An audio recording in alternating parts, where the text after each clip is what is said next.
देखिए, जहां तक सवाल इस सरकार का है तो हम लोग स्पेक्युलेट ही कर रहे हैं, उससे ज्यादा नहीं कर सकते कुछ। पर हकीकत ये सही है कि अगर आप देखें साल भर से ये जो ऑब्जर्वेशंस आ रहे हैं इस तरह के, जो कि हाईली चार्ज्ड हैं और पॉइंटेडली डायरेक्टेड हैं। अब उस सुर में जब धनखड़ साहब ने सुर मिलाया तो ये जाहिर हो गया कि स्कीम बड़ी है, सरकार पूरी तौर से सम्मिलित है और जजेस को इंटिमिडेट कर रही है, ये जाहिर था। अब मेरे एक बात समझ में नहीं आती कि अगर साल भर से ये लोग ये कर रहे थे और इस कदर ऑब्जर्वेशंस दे रहे थे, तब तो किसी ने कुछ नहीं किया कि साहब इन्होंने लिमिट क्रॉस कर दिए। ये तो जब ये फैसले आए हैं और चुनाव हुआ है उसके बाद ये स्थिति अराइज हुई। मुझे ये लगता है कि सरकार को ये लगा कि परसेप्शन खराब हो रहा है और परसेप्शन हमारे यहाँ ये बात सही है कि अगर सुप्रीम कोर्ट और हाई कोर्ट के खिलाफ अगर सरकार बोलती है तो परसेप्शन खराब होता है, एटलीस्ट कहीं और ना सही तो मिडिल क्लास में तो होता ही है। तो ये सरकार परसेप्शन के लिए बड़ा कॉन्शियस रहती है। तो इनको जाहिर है लगा कि परसेप्शन खराब हो रहा है, लिहाजा इन्होंने अब रास्ता थोड़ा सा बदला और सोचा कि कूल डाउन किया जाए। रजीजू साहब को हटाना जो है, that would have been the biggest cooling effect. पर ये जो ऑब्जर्वेशंस आप कह रहे हैं, अगर उसको दूसरी तरह से देखें तो ये सब ऑब्जर्वेशंस एटलीस्ट हमारे ख्याल से जहां तक है कि 1-1.5 महीने पहले के हैं। तो चुनाव तक तो कभी कुछ किया नहीं इन लोगों ने। अगर इतना ही अगर इन्होंने क्रॉस कर दी थी सीमा रेखा, लक्ष्मण रेखा जिसको कह रहे हैं, तो फिर ये एक्शन तो पहले होना चाहिए था, पहले तो हुआ नहीं। अब आप कर रहे हो, तो मुझे ये लगता है कि ये सब फैसले जो आए हैं, पर्टिकुलरली ये 2 मेजर फैसले और पर वो स्टे जो हुआ है कर्नाटक वाला रिजर्वेशन वाले इशू जी, ये सरकार को ये शायद लगा काफी जोर से कि ये इसी झगड़े का और इसी जो इन्होंने किया है सुप्रीम कोर्ट के खिलाफ उसका ही शायद नतीजा है।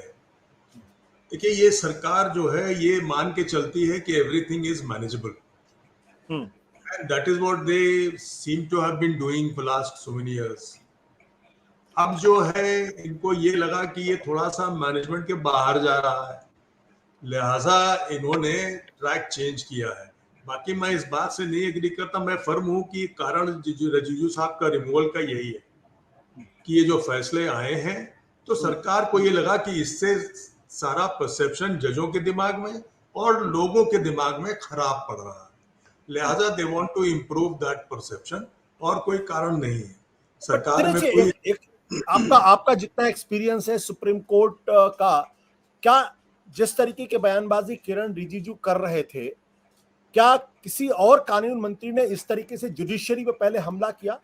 क्या इस तरीके से जजेस के कंडक्ट पे या उनके फंक्शनिंग पे हमला किया था? और बहुत बड़े बड़े लोग रहे, रविशंकर प्रसाद जी भी रहे हैं, अरुण जेटली रहे हैं, हंसराज भारद्वाज जैसे रहे, सलमान खुर्शीद रहे, काफी लोग रहे हैं। तो क्या आपको याद पड़ता है कि ऐसी इस तरीके का हमला पहले कभी हुआ था?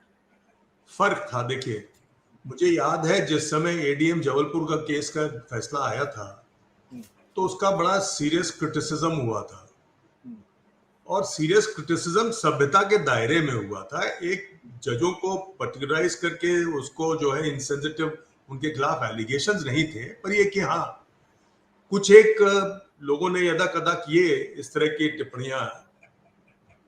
पर बाय एंड लार्ज जब भी हुआ इस तरह की सिचुएशन तो इस तरह के ऑब्जर्वेशंस एटलीस्ट मैंने नहीं देखे थे। तो जब आप ये बात सोचते हैं कि इस तरह के ऑब्जर्वेशंस पहले हम लोग ने नहीं देखे, ना उम्मीद की थी कि सरकार करेगी, पर्टिकुलरली लॉ मिनिस्टर जैसा आदमी करेगा, तो थोड़ा ताजुब तो हुआ ही, हैरानी भी हुई।